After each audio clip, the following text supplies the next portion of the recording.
नमस्कार, मैं हूं दीपाली राणा। आप देख रहे हैं कल का बाजार। आपके स्टॉक रिलेटेड सवाल सब इस शो में हम करेंगे शामिल। आपकी स्टॉक पोजीशंस, इन्वेस्टमेंट की हो, ट्रेडिंग पोजीशंस हो, किसी भी तरीके का सवाल हो, फ्यूचर ऑप्शन से रिलेटेड आपकी क्वेरीज हो, आप सब इस शो में आके अपने सवालों पर राय ले सकते हैं। कैसे पार्टिसिपेट कर सकते हैं, पहले नोट कीजिए तरीका। आप व्हाट्सएप के थ्रू, सोशल मीडिया प्लेटफॉर्म्स के थ्रू कर सकते हैं। 7045220000 हमारा व्हाट्सएप नंबर है।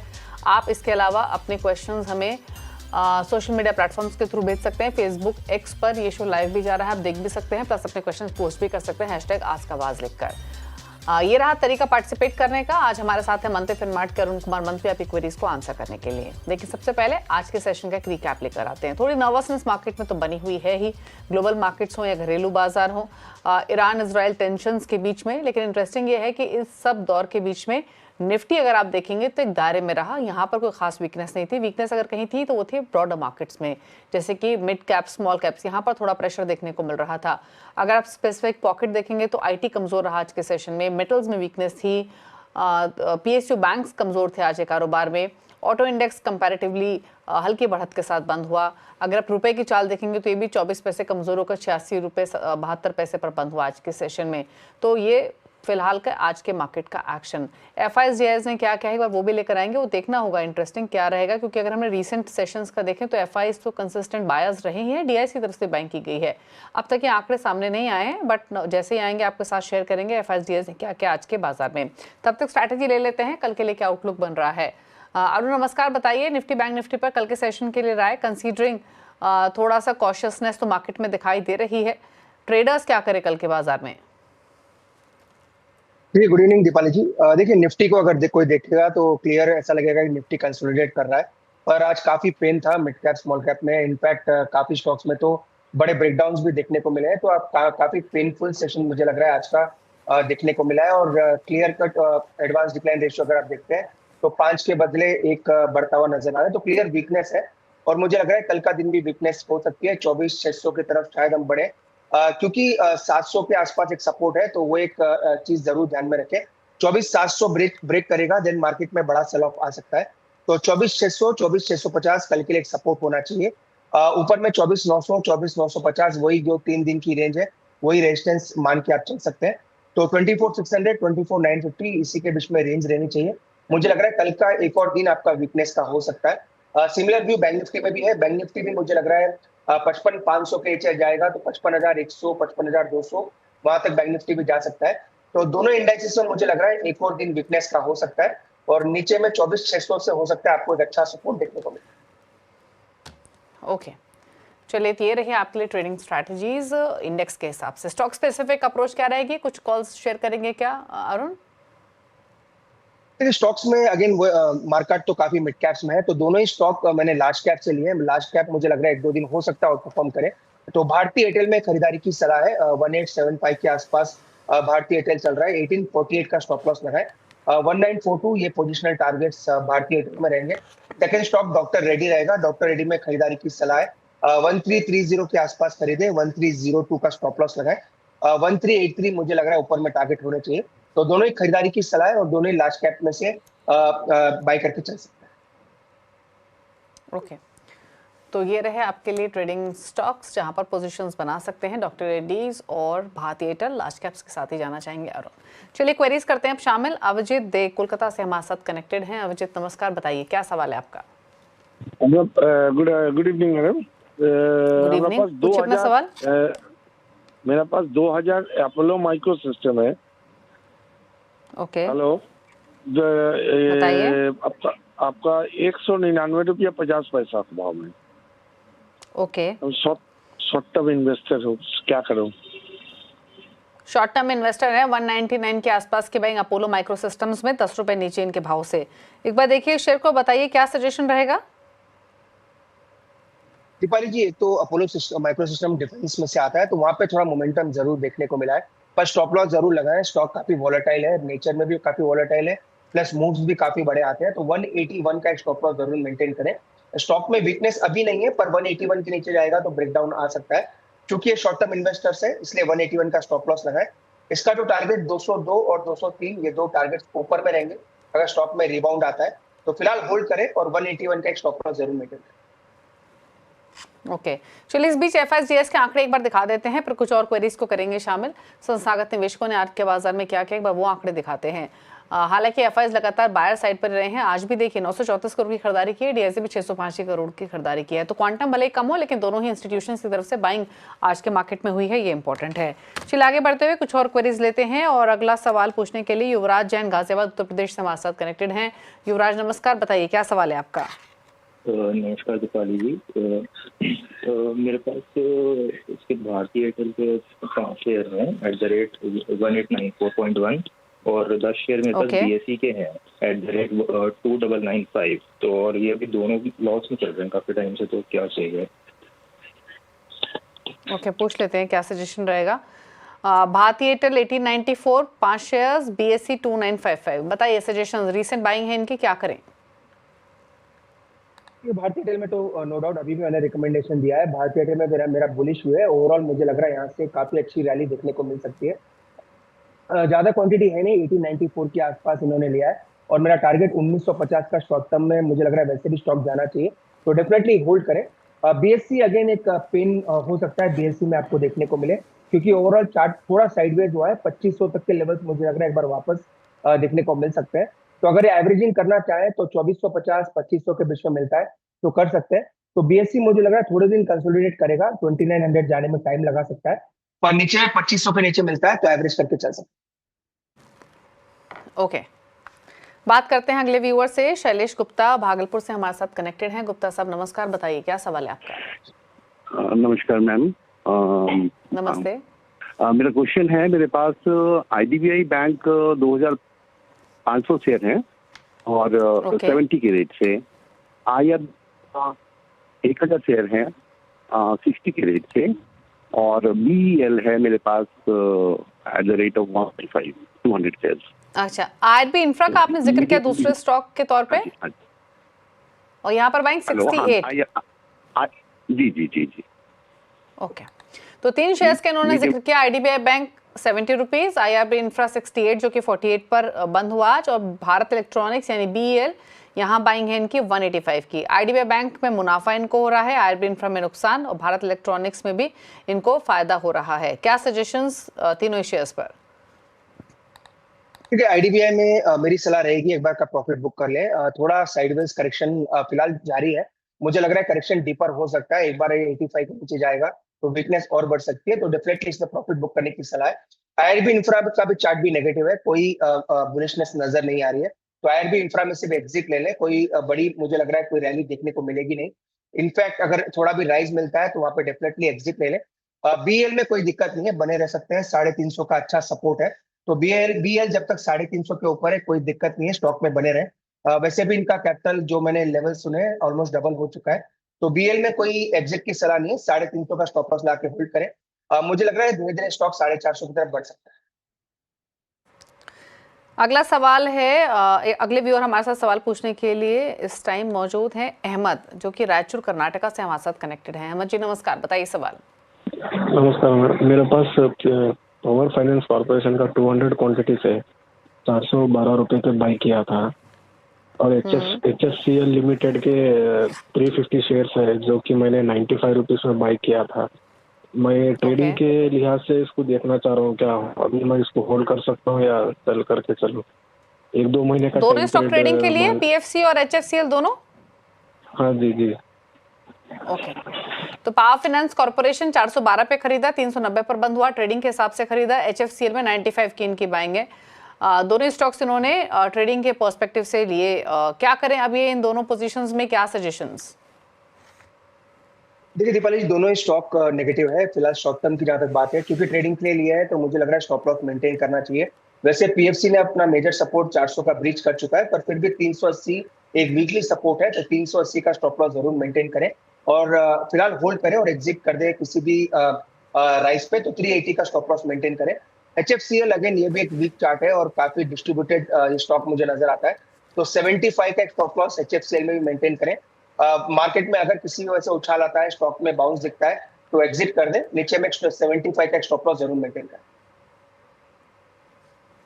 ओके, चलिए, तो ये रही सलाह आपके लिए दोनों पोजीशंस में। दिनेश हैं अगले व्यूअर सूरत से हमारे साथ। दिनेश जी नमस्कार, बताइए क्या सवाल है आपका। गुड इवनिंग मैडम जी, मैं सिद्धपुर से बोल रहा हूँ, सूरत से नहीं, सिद्धपुर, ओके पाटन, गुजरात। मेरा ओके, सवाल गुजरात से है आप बात कर रहे हैं। टीसीएस। मेरे पास 80 शेयर है टीसीएस के, 3800 के भाव से 3 साल से लिए है। थोड़ा ऊंचा आया था बीच में, वो मैंने रखा है, शायद और ज्यादा मुनाफा हो जाए, पर ये गिरता जा रहा है। आईटी कंपनियां कुछ अच्छा नहीं कर रही, इसका क्या करूं मैं, वो जानना चाहता हूँ टीसीएस पे। पूछ लेते हैं। तो टीसीएस 3641 की बाइंग 1 साल से होल्ड कर रहे हैं, 3400 पर ट्रेड कर रहा है, 80 शेयर्स हैं। 1 साल में आईटी उतना चला भी नहीं है, 2004 पीक से तो करेक्ट भी काफ़ी हुआ है आईटी पैक। क्या सजेशन अभी इनके लिए टीसीएस पर, कंसीडरिंग इनकी बैंक 3641 की है?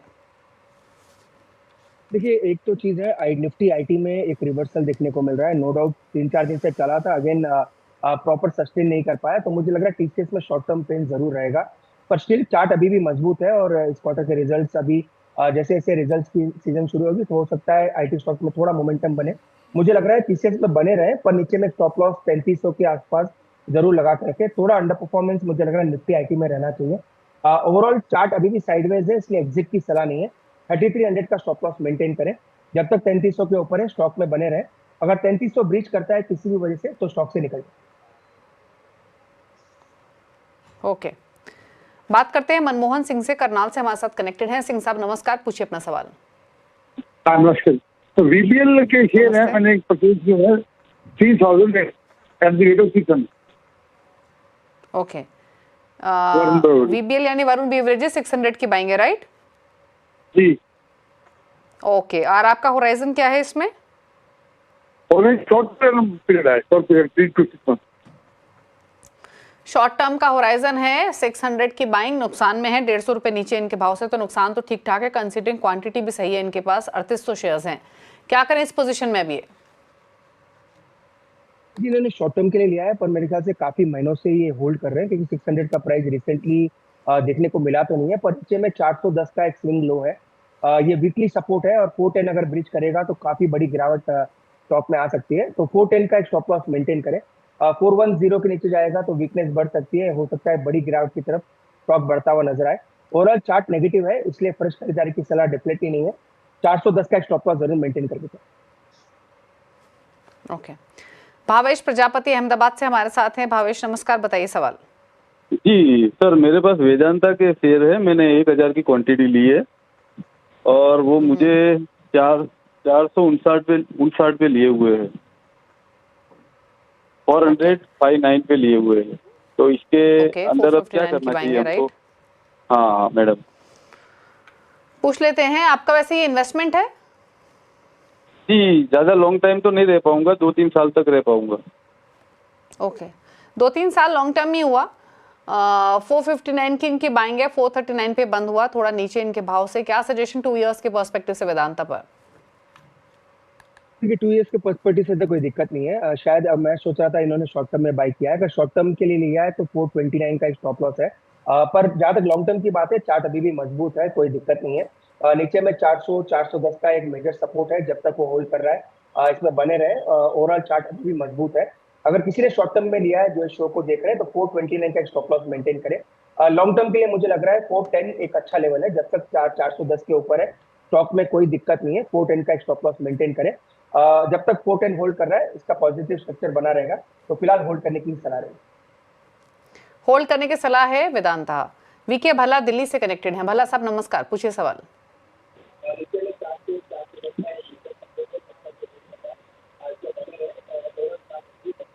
सवाल पूछिए प्लीज भला जी, टीवी के जरिए आवाज ना सुनकर डायरेक्टली प्लीज अपना क्वेश्चन पूछिए। अच्छा, गुड इवनिंग।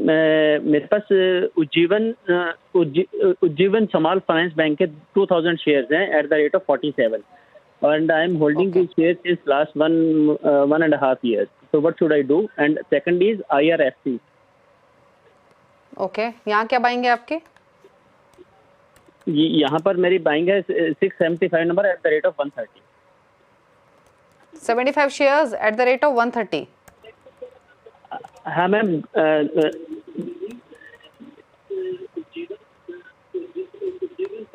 चलिए भला से आपका सवाल ले लेते, टीवी के जरिए बातचीत कर रहे हैं इसलिए डिले हो रहा है, लेकिन दोनों स्टॉक्स उन्होंने पूछे वो मैं समझ गई, उस पर राय ले लेते। तो उज्जीवन स्मॉल फाइनेंस बैंक की उन्होंने बात की, साल भर से होल्ड कर रहे हैं, आज भी उसी भाव पर जिस भाव पे इन्होंने लिया था जो कि 47 का है।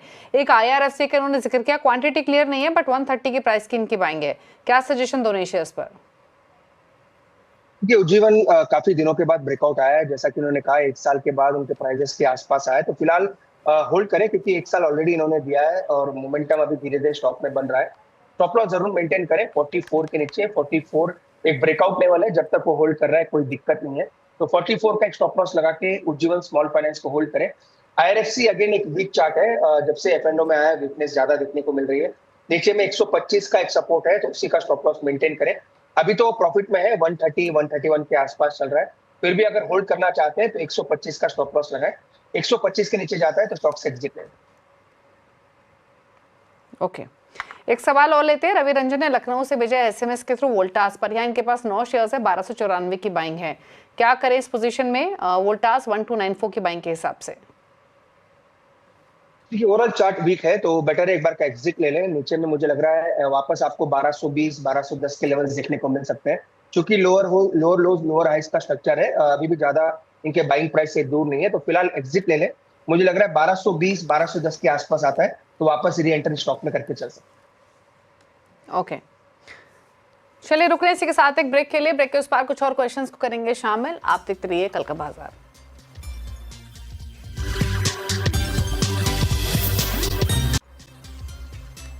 आप देख रहे हैं कल का बाजार और अरुण कौर मंत्री हमारे साथ बने हुए। फटाफट से कुछ सवाल लेते हैं सोशल मीडिया से। गगन ने एक सवाल भेजा है, भारत इलेक्ट्रॉनिक्स पर 310 की बाइंग है। एक और स्टॉक है वो है भारत डायनामिक्स, यहाँ पर 1436 की बाइंग है। 1 साल के लिए पॉसिबल टारगेट जानना चाहते हैं दोनों शेयर्स में, तो BEL 310 की बाइंग, BDL 1436, दोनों में ही 1 ईयर का टारगेट इनको चाहिए। देखिए BEL पे मुझे लग रहा है 470 480 का एक टारगेट है, एक्सटेंशन टारगेट मुझे लग रहा है वहां तक जरूर जाने चाहिए, तो 1 साल के लिए 480 का टारगेट BEL में जरूर रखें। ऊपर में मुझे लग रहा है 470 480 के आसपास शायद स्टॉक एक बार रुक सकता है। जहां तक BDL की बात है 2150 तक मुझे लग रहा है BDL तक के भी टारगेट्स आपको देखने को मिल सकते हैं। एक ही चीज का ध्यान रखें, थोड़े बहुत करेक्शन स्टॉक में ड्यू है तो वो जरूर आ सकता है, तो उनमें एक्यूमुलेट जरूर करके चलना चाहिए। पर जहां तक ओवरऑल चार्ट है दोनों ही मुझे लग रहा है पॉजिटिव नजर है। सरोज का सवाल है, वेस्ट कोस्ट पेपर पर मीडियम टू लॉन्ग टर्म का व्यू है, 609 की इनकी बाइंग है। वेस्ट कोस्ट का चार्ट ओवरऑल पॉजिटिव है, पर स्टिल मुझे लग रहा है इसको जब तक ये 510 520 एक छोटा रेजिस्टेंस है, जब तक वो ब्रीच नहीं करता हो सकता है स्टॉक थोड़ा साइडवेज रहे। ओवरऑल चार्ट मजबूत है, इसलिए बने रहने की सलाह है। नीचे में स्टॉप लॉस जरूर मेंटेन करें 450 का। 450 के नीचे जाएगा तो अगेन इसका ट्रेंड रिवर्स हो सकता है, तो 450 के स्टॉप लॉस साथ होल्ड करें क्योंकि चार्ट अच्छा है, अभी कोई दिक्कत नहीं। फेसबुक पर कन्हैया सिंह का सवाल आया है, SBI कार्ड्स पर 790 की खरीदारी है, 250 शेयर्स है, लॉन्ग टर्म व्यू। इसका चार्ट भी मजबूत है, अभी तक स्टॉक ने ओवरऑल कोई भी करेक्शन में पार्टिसिपेट नहीं किया है, पर स्टिल 2 से 3 दिन में छोटा मोटा करेक्शन आ रहा है, तो मुझे लग रहा है मैक्स टू मैक्स 900 तक एक बार स्टॉक आ सकता है, तो फिलहाल कोई दिक्कत नहीं है, बने रहने की सलाह रहेगी। 880 के आसपास एक बड़ा सपोर्ट है, तो उसका ट्रेलिंग स्टॉप लॉस जरूर मेंटेन करें। ऊपर में मुझे लग रहा है अगर रिबाउंड आएगा तो वापस 1000 के ऊपर स्टॉक जा सकता है। ओके, चलिए एक सवाल और लेते हैं। SMS के थ्रू सवाल भेजा है RN चौबे ने बिहार से। सवाल है इनका बजाज हाउसिंग फाइनेंस पर 139 की इनकी बाइंग है, 150 शेयर्स हैं। देखिए अगेन स्टॉक ने काफी सताया ओवरऑल रिटेल इन्वेस्टर्स को, पर ओवरऑल साइडवेज करेक्शन अभी भी स्टॉक में बना हुआ है। नीचे में 112 का एक सपोर्ट है, जब तक वो ब्रीच नहीं करता स्टॉक में बने रहे।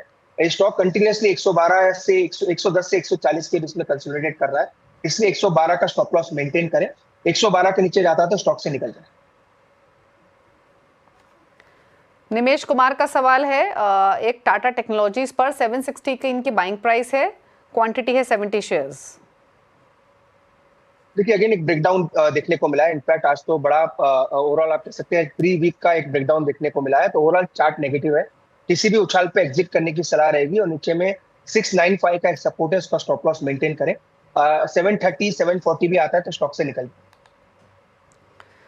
मदन का सवाल है, मुंबई से अदानी ग्रीन्स पर 920 का परचेजिंग प्राइस है, 20 शेयर्स इन्होंने खरीदे हुए हैं, लॉन्ग टर्म व्यू है। क्योंकि लॉन्ग टर्म में फिलहाल इसका चार्ट साइडवेज है। अगर शॉर्ट टर्म प्योर बात करें तो मुझे लग रहा है करेक्शन के लिए स्टॉक तैयार हो रहा है। हो सकता है वो करेक्शन आपको 870 850 तक नीचे में आता हुआ नजर आए। चूंकि अभी इनके बाई प्राइस के आसपास ही है, तो एक बार का एग्जिट ले लें, वापस 850 के आसपास 870 के आसपास मिलता है तो फिर री एंट्री करके चल सकते हैं। तो फिलहाल एक बार एग्जिट की सलाह है, डिप में बाय करके चल सकते हैं। अमोद मिश्रा का सवाल है नोएडा से, टाटा मोटर्स 699 की बाइंग है, 80 स्टॉक्स हैं, अगेन व्यू लॉन्ग टर्म। देखिए अगेन टाटा मोटर्स हमने बाई की सलाह दे रखी है लॉन्ग टर्म में। इनफैक्ट 900 के टारगेट्स ओवरऑल टेक्निकल के दिए हैं, तो फिलहाल एक्यूमुलेशन फेज में स्टॉक में करेक्शन जरूर आया है, पर इसको बाय करके चल सकते हैं। अगर नीचे में 640 650 मिलता है तो डेफिनेटली मुझे लग रहा है इसको एड ऑन करना चाहिए। ओवरऑल चार्ट अभी तक साइडवेज है। फर्स्ट टारगेट 810 के है, ऊपर में मुझे लग रहा है 890 तक स्टॉक जा सकता है, पर चूंकि लॉन्ग टर्म व्यू है डेफिनेटली बने रहे। 650 के नीचे मिलता है तो और ऐड करके भी चल सकता है। चलिए, तो ये राय रही टाटा मोटर्स पर, डिप्स मिले तो ऐड भी कर सकते हैं। होल्ड करें करंट पोजीशन को। 670 पर बंद हुआ आज के सेशन में। चलिए, सवाल तो इतने लेंगे, शो को समेटने का वक्त है। अरुण, कोई क्लोजिंग कमेंट? दीपाली जी, भारतीय एयरटेल पे आज हमने एक रिकमेंडेशन दिया है, तो वो एक डिस्क्लेमर रहेगा कि सेम रिकमेंडेशन आपके साथ भी शेयर किया है। बाकी जो भी स्टॉक्स डिस्कस किए क्लाइंट्स के पोर्टफोलियो में डेफिनेटली हो सकते हैं। मेरे पोर्टफोलियो में कोई भी स्टॉक नहीं। ओके, शुक्रिया आपका शो में आने के लिए। इसी के साथ कल का बाजार में तो इतना ही, लेकिन खबरों पर अपडेट के लिए CNBC आवाज से जुड़े रहिए सोशल मीडिया प्लेटफॉर्म्स के थ्रू भी। नमस्कार।